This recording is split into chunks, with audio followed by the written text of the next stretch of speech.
Hi,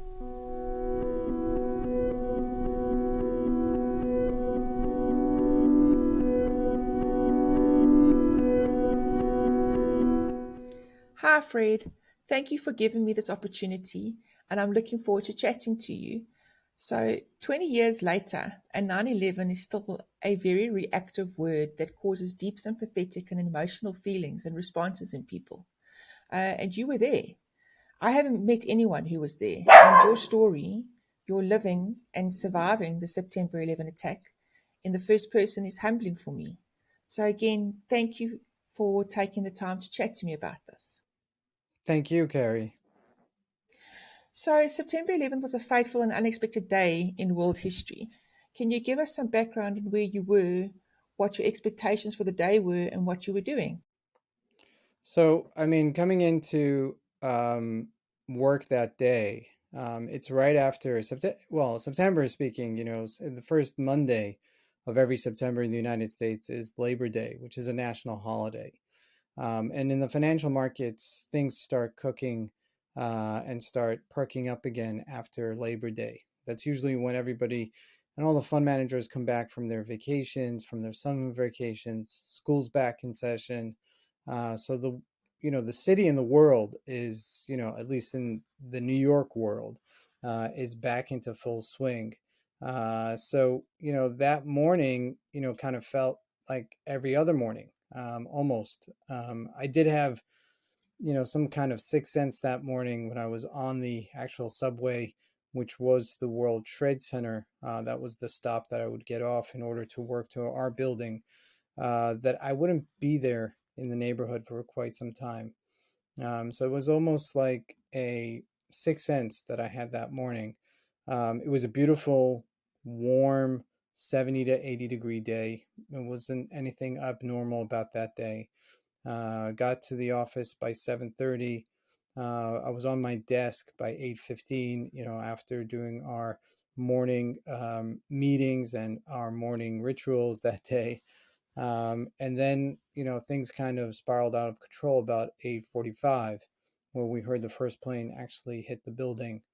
Um, Prior to that, about 5 days earlier, I went to visit some friends on the first building, which was the World Trade Center, the first building that got hit. They were on the 83rd floor just that previous Friday. And September 11th was a Tuesday, so only 5 days previous, I was in the building.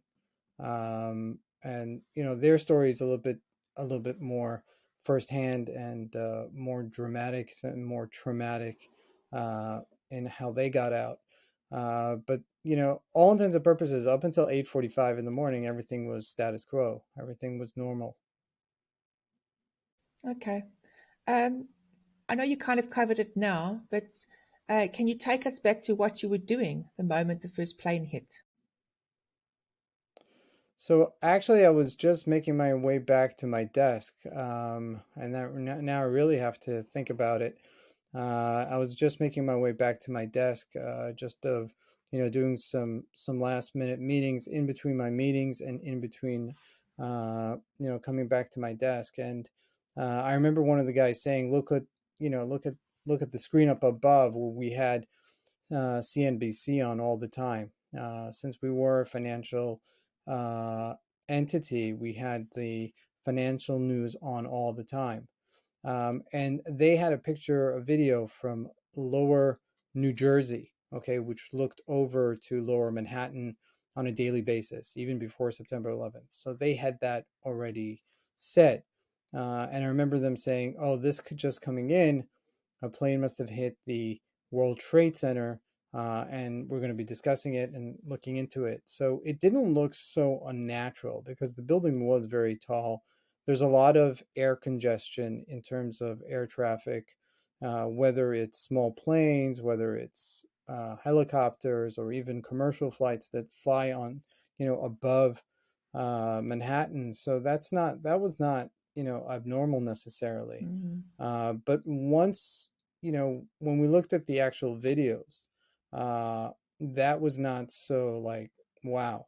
But when we went downstairs and we were able to see the building, I mean, we were only a 7-minute walk from the actual World Trade Center. Um, so when we were looking from downstairs and looking up at the building, then you could see the that this was not some sort of small Piper plane, or this was something really serious that hit the building. Because as the news was coming out, nobody really knew what kind of plane had hit the building. Mm, So everything was just being like drawn out. What you see today, you see the final cut, so to speak. But as things are actually developing, you really didn't know anything, and that was part of the scariness of the day. Because as the mm, day progressed, and you hear, oh, the second plane hit, and oh, the Pentagon got hit, and another plane went down. You just were mm. like thinking the worst, and you didn't know when it would end. And I think that that was part of the traumatic and the dramatic part of September 11th. Gosh, yeah. So, what was your general reaction from your colleagues and the people around you?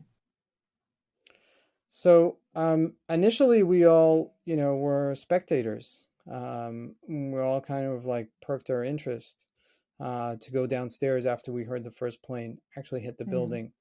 My parents actually, I was living, I was intermittently living at home at the time, and I actually called home because my parents didn't have a TV, and internet was still very, very in its infantile stages, that you didn't have streaming uh, news online and all that. So mm, I didn't want them to get afraid by listening to the radio. So mm, I called home, letting them know that everything was okay, and the plane hit the building, but I'm okay. And I remember back that day, my brother was just actually, kind of teasing me about it, making jokes about it. Like, oh, come on, a plane hit the building. What are mm, you talking about? And, uh, and, that was the last communications I had with him, because after the planes hit the building, the cell towers went down and my cell phone was not working. So they didn't have access to me about, 20 minutes, 30 minutes later. So that did freak them out a little bit. So when we got downstairs, we were a bunch of traders. We were working in what was called the NYMEX building, which was on the westernmost point of lower Manhattan, Battery Park City, which is a absolutely gorgeous part of New York. It's overlooking the marina, it's overlooking the water. You could see the Statue of Liberty, you could see New Jersey from there. The QE2, the Queen Elizabeth, the major cruise line that comes into New York, goes through that body of water. So it's absolutely stunning.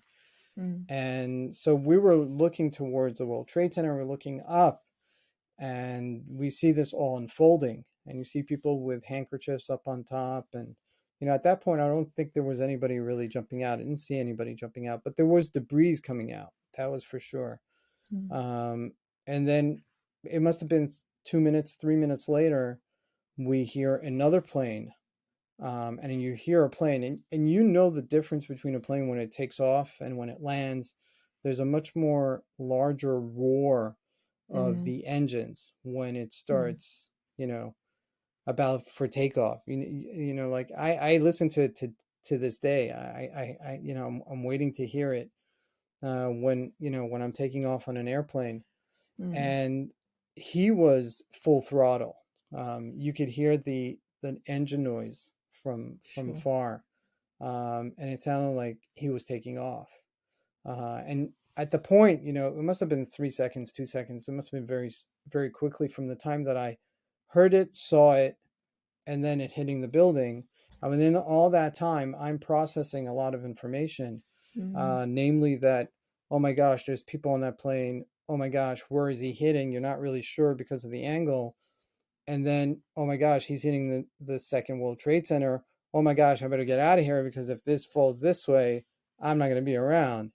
mm. And we did that. We ran around our building. We came through the other side, and we saw the ball of fire coming out. So everybody was Gosh. really like traumatized. And, really talking about this particular incident when we were running away, Mm, none of us actually remember recalling hearing the actual impact of the plane hitting the building. sure. And that was something that was quite frightening, that your senses actually were dulled in order for Yeah. survival to actually take place. And at that point, also the plane started formation, and helicopters started forming itself. And It was moments later that we heard the Pentagon actually got hit. Somebody had some sort of, I don't know, radio on him, and he was Yeah. listening to the radio, and that's how he got there. And that's, as the news comes out, things Yeah. start unfolding. Did you have any concept of what was actually happening? Well, after the first plane hit, no. I mean, initially when we're standing underneath the building and we're just seeing this building on flame, and we saw that the flames coming out of the building was not a small Piper plane. What you Mm, see in the actual images today, the resolution is so low that you can't really fathom, you can't really appreciate, it's not appreciate, it's see mm, the amount of flames that are coming out of the actual building. So, honestly, no. I mean, at that point we didn't know. But once we saw the second plane hit, that was clear that that was something that was unfolding. And then for yes. sure, after the Pentagon, we knew, we just didn't know who, at that point. I don't think anybody knew. Yeah. Um, so that was really just it was a shocking day. It was shocking because, as Americans, we are, and I don't want to say this, but in a certain sense, they are arrogant and prideful because the country is completely isolated from any kind of enemy territory. I mean, Canada and Mm, Mexico, it's not, hostile. So I don't like. I don't want to say arrogant in terms of mm, negatively arrogant. I just think that as Americans we're dulled into thinking we're in some kind of safety, uh, and this was a clear uh, abruption to that, and I don't think anybody was ready for that. yeah. Gosh, I myself personally remember it happening, and I'm in South Africa in Joburg, and I remember my friend lives in North Carolina, and I know New York is nowhere near North Carolina, but I phoned her immediately because I was just so shocked, and I had to see if she was okay. Yeah, it really it affected the whole world, not just the Americans. So sure.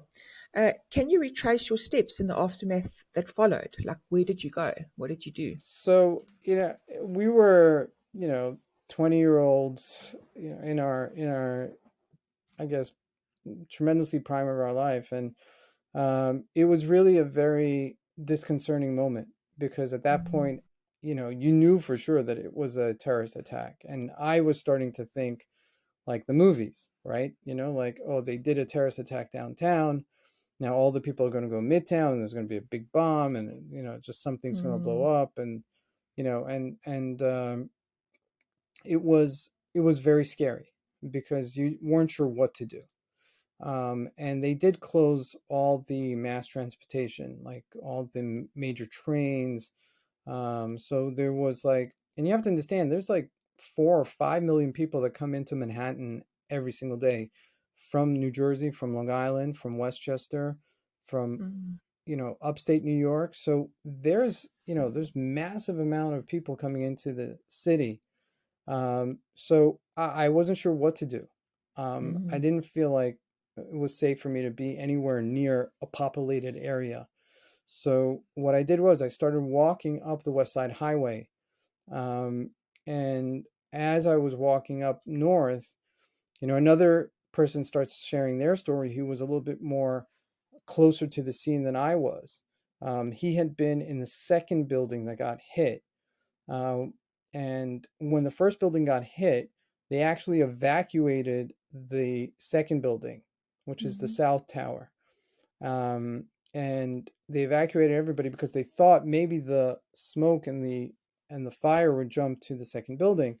It must have been like 20 minutes or something like that after they evacuated, and they said, "Hey, listen, nothing's really, catching here.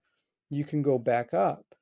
And there were certain ethnicities and certain cultures that were much more obedient, and there were companies that did go back up. And there's one story where a Japanese firm, where they take authority very seriously, mm, and they said you could go back up, so they felt assured, and their managers and superiors told them to go back up, and they did go back up. And then, they got stuck because of the second plane that got hit. Um, Whereas this particular guy said, okay, I work on the, 70 something floor.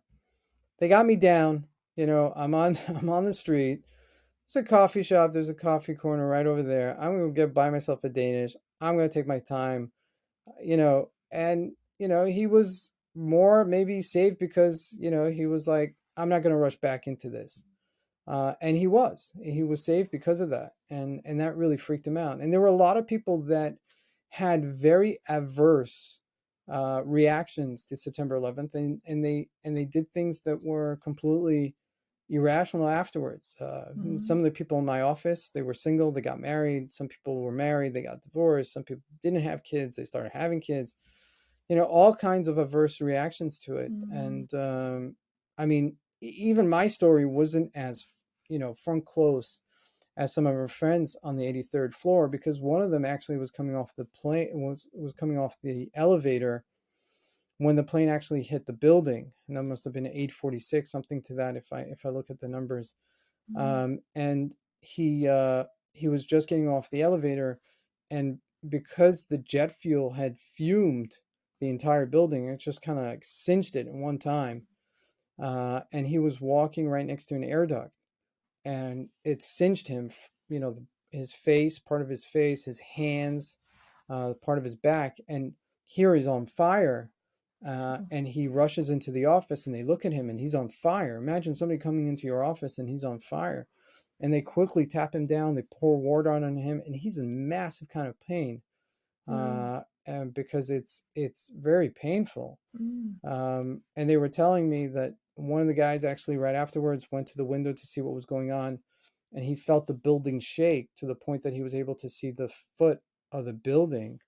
I mean, the buildings were built like that, but that was, even so, that was like, whoa, maybe we should get out of here. And because of him, they were mm, saved. They got down when the second building actually went down, which went down first. Even though it was hit second, it went down first because it was hit in a much more sensitive spot. I was somewhere about a 20-minute, half-hour walk away from that, where I was walking on the sidewalk, and a bunch of kids who were, going downtown, said to me, "Look, look, look, look at what's going on." And I would turn around, and I see the glass just shatter, and the building just drop like an apple. And that was very, very. That was when I was like, "Oh my gosh." And that was the culmination of it. That day, I was mm, I wanted to get it farther away much faster after that, and started doubling my pace. I ended up walking all the way up to 92nd and Broadway. I had a friend who had an apartment up there, and he was where I went to. I said, no one's gonna go after somebody at 92nd and Broadway. And that's where I ended up that day, and it was good. I called my parents afterwards. They were relieved, and I ended up staying there the night, not traveling back to home until the next day. mm. Gosh, so when you look back, what sticks with you the most about that day? That so much destruction could happen in such a short period of time. Um, there's talk about the evilness of the world. Look, I mean they weren't particularly going after anybody personally. They were going after an institution, Mm, and they were going after the institution of what reflects that greater part of that institution, which is capitalism. It's a And to say it's an evil world, it's not an evil world. There was a lot of people helping other people that day, brought a lot of people together. There was a lot of sense of unity after September 11th. There was, everybody, America's heroes were the policemen and fire department of New York City, which New York usually gets a bad rep for, aggressive and, mm, outspoken type of personalities in the US. And, the United States is many cultures and many types of mm, people. And I would say the melting pot of the world is New York City, where you have every denominations, probably every type of religion, possibly, and it's harmonized Mm, for a greater part of who New Yorkers are. And that is, I think, something very special about New Yorkers that you don't have in any other city in the world. And I think that that was the positive part of it that I took out of it. I look, the effects of it, like I said, if you break your bones, there's a physical effect to it. mm, Wear a cast, you see the effects of it. Something traumatic like this, you don't see the effects of it until much later, and they mm, don't surface until much later. I mean, guys in our office went through some PSTD, post-traumatic mm, syndromes, and all kinds of rehab. But initially, after you go through the event, you didn't process it all in, and you didn't realize. But it was mm. definitely something that was major. Well, indeed, indeed. So you said that earlier, like people did irrational things, or maybe not irrational, but maybe like knee jerk react to things. So after this very traumatic event, they would get divorced or get married or do things like that kind of thing. It's how did it affect your life going forward? What did you change in your life? I, I want to say, did it change anything in your life? It clearly did, but is there anything that it made you think differently, um, or behave differently? Well, ironically, some of it was actually destructive for myself. I was, maybe 2 or 3 years afterwards, still dazed and confused, more than anything else, to tell you the Mm, truth. And it numbs you mm, because the feelings of it. I mean, I remember 6 months afterwards not being able to sleep a full night's sleep. I would get up in the middle of the night. I would, if I ever took a plane, which I did. I tried to get away. I went mm, to Florida. I went to California. And any little thing that happened on the flight, I was already, and so, at that point in my life, at least, I wasn't mature enough to say, hey, maybe I should go speak to somebody professionally, mm, to see, what's going on here. I did speak to a friend who said, no, this is something really major. You should really, continue to speak. But I never took it seriously because going to see a psychologist or psychiatrist for crazy people, right? It was before Sopranos was on. And if yeah. anybody's watched Sopranos, their mafia boss goes and speaks to a psychologist, and it became cool after that. But before that, there was a big taboo against, speaking out your issues and, you needing to get mental help or mental. But I think everybody in today's day and age in the Western world is traumatized by, there's levels of trauma. Okay, I'm not, like it could be as something as subtle as being rejected in school, which could Mm, develop into something really major. So anything unchecked in life, I think, at a certain point, it either goes one or two ways. You either don't check it and don't take care of it, or you do something destructive with it. And there were some people that did some very destructive things with it, who are not the same. Um, I think that after establishing a family after that, and after, taking on certain responsibilities, realized that I had to, work things out, and mm, really, kind of take things to a progressive, developmental stage, because there were some very difficult years within that first 5 years mm, after the event. So, and you would hear it. Oh, it's 10 years since September 11th, and it really didn't catch up on me mm, until I would say, about 5 years ago. Um, and this is a heavy talk, so generally I'm much lighter, but this is good because I think that a lot of people don't seek the help that they need. And I mm, did. I did speak to someone for a time period, but I got more of my self help, so to speak, out of reading books and really discovering somebody else's journey mm, from these type of adverse kind of events in their lives.